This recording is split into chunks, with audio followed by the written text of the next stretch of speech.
Anthony, thank you for the invitation, Anthony. Janer, thank you for your service. All these beautiful members. How you like that reading? I'm a cocaine addict. My name is Bill.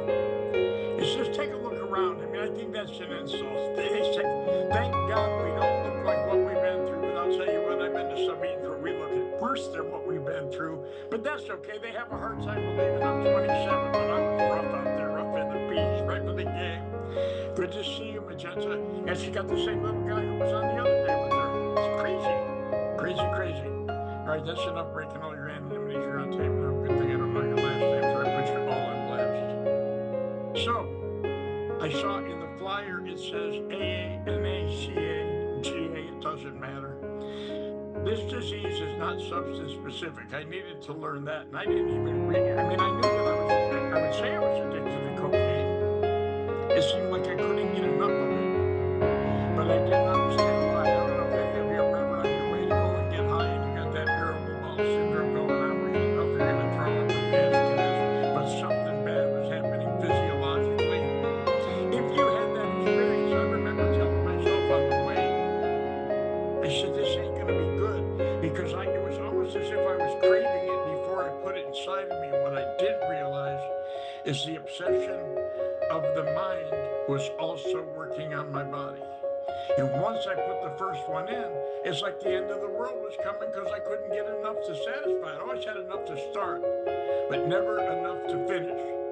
So I had to learn what an addict was. We used the big book of Alcoholics Anonymous, thank God, because they've got a proven program of recovery that works. If alcohol's a drug and they relieve alcoholism, which is a specific illness,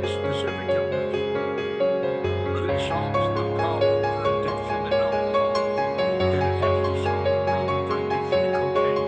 And that's what I had to come to terms with because I really didn't know what an addict to an alcoholic was.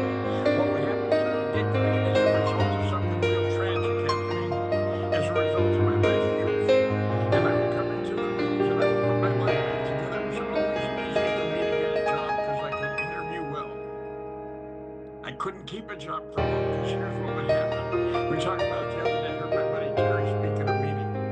There were times, Janer, when I had nothing going on in my life, and it was like a period of time. It seemed like it was almost some type of seasonal bipolar disorder. And I would get pulled over several times in rapid succession and get these speeding tickets. And after you get 3 or 4 of them, my mind started attacking me because I'm going to get points on my license. It's going to be a hefty fine. They're going to raise my insurance, and I'm wondering why I'm making good money and I got to drive around in a $100 beater.